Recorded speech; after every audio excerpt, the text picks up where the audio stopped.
सभी बीएड प्रशिक्षणार्थियों का मेरे YouTube चैनल पर स्वागत है। यदि आपने अभी तक मेरे चैनल को सब्सक्राइब नहीं किया है तो शीघ्र सब्सक्राइब कर लें।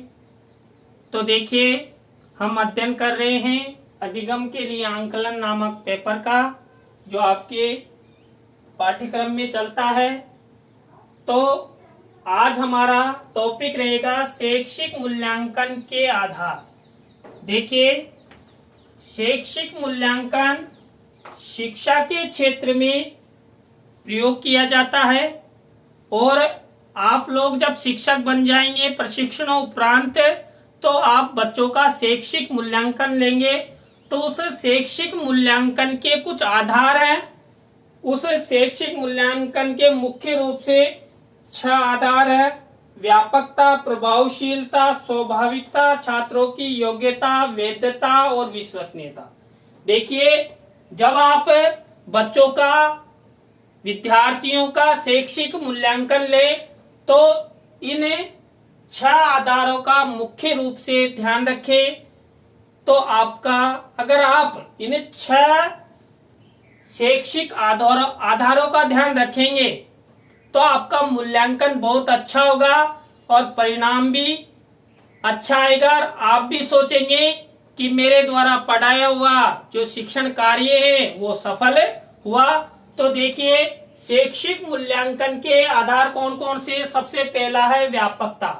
व्यापकता के माध्यम से विद्यार्थियों में क्या क्या देखा जाता है? छात्रों की विषय वस्तु संबंधी योग्यता के साथ साथ पाठ्य सहगामी क्रियाओं का मूल्यांकन किया जाता है। देखिए, जो शैक्षिक मूल्यांकन है वो किताबी ज्ञान तक का मूल्यांकन ही नहीं, यानी कि सैद्धांतिक के साथ साथ प्रायोगिक और प्रायोगिक के साथ साथ पाठ्य सहगामी क्रियाओं का भी मूल्यांकन किया जाता है। यानी शैक्षिक मूल्यांकन संकुचित न होकर व्यापक होता है। इसके बाद प्रभावशीलता। शिक्षण अधिगम प्रक्रिया को प्रभावी रूप से संपन्नता में सहायता, बाधाओं को दूर करना। देखिए, जो शैक्षिक मूल्यांकन का आधार है प्रभावशीलता, जो अध्यापक की शिक्षण अधिगम प्रक्रिया होती है जिसके माध्यम से शिक्षक विद्यार्थियों को अधिगम करवाता है, वो प्रभावी रूप से होनी चाहिए, जिससे विद्यार्थियों की सहायता हो सके और विद्यार्थियों की बाधाओं को दूर किया जा सके। इसके बाद थर्ड आधार है स्वाभाविकता। स्वाभाविकता का जो सिद्धांत है,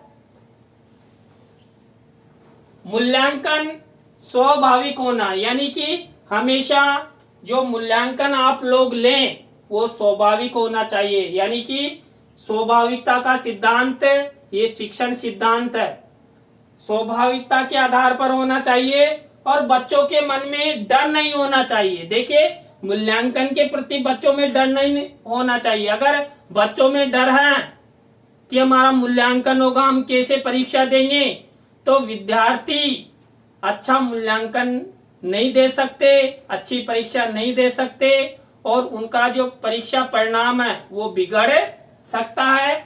इसके बाद छात्रों की योग्यता। देखिए, जब आप शैक्षिक मूल्यांकन लें विद्यार्थियों का, तो छात्रों की योग्यता को देखकर ले। मूल्यांकनकर्ता द्वारा ध्येय परीक्षण मूल्यांकन छात्रों की योग्यता स्तरानुरूप, यानी कि विद्यार्थियों में किस स्तर की योग्यता है उसके अनुसार आप शैक्षिक मूल्यांकन ले। उनके स्तर को देखें कि जो विद्यार्थी है प्राथमिक स्तर का है, उच्च प्राथमिक स्तर का है, माध्यमिक स्तर का है, उच्च माध्यमिक स्तर का, उसके स्तर को देखते हुए आप विद्यार्थियों का मूल्यांकन करेंगे। इसके बाद वैधता। देखिए, हमने वैधता के बारे में पहले भी अध्ययन किया है। जो शैक्षिक मूल्यांकन है, मूल्यांकन द्वारा शैक्षिक उद्देश्यों की प्राप्ति, यानी कि जो शैक्षिक मूल्यांकन है, जो आपने मूल्यांकन तैयार किया है वो शैक्षिक उद्देश्यों की प्राप्ति करें। यानी कि जो वैधता का मैंने पहले अर्थ बताया था कि जिस उद्देश्य के लिए आप कोई विषय वस्तु को निर्धारित करें, परीक्षण करें, तो वो उन्हीं उद्देश्यों को प्राप्त करे।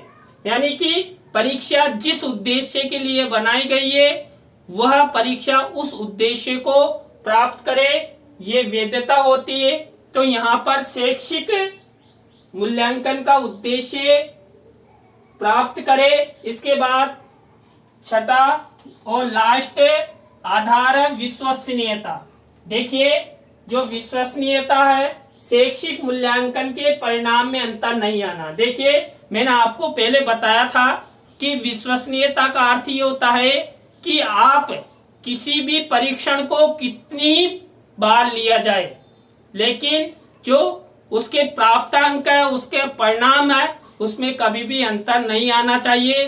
तो जब शैक्षिक मूल्यांकन लेंगे आप, तो बच्चों के परिणाम में अंतर नहीं आना चाहिए, अंकों में अंतर नहीं आना चाहिए, प्रतिशत में अंतर नहीं आना चाहिए। तो आप इन 6 शैक्षिक मूल्यांकन के आधारों पर विद्यार्थियों का मूल्यांकन लेंगे और अच्छा मूल्यांकन लेंगे। और देखिए, जो प्रश्न है आपकी परीक्षा में कई बार आ चुका है, ये जो 5 नंबर के प्रश्न आते हैं उसमें उनके लिए अच्छा प्रश्न है। आप इस प्रश्न को अच्छी तरह तैयार कर लें।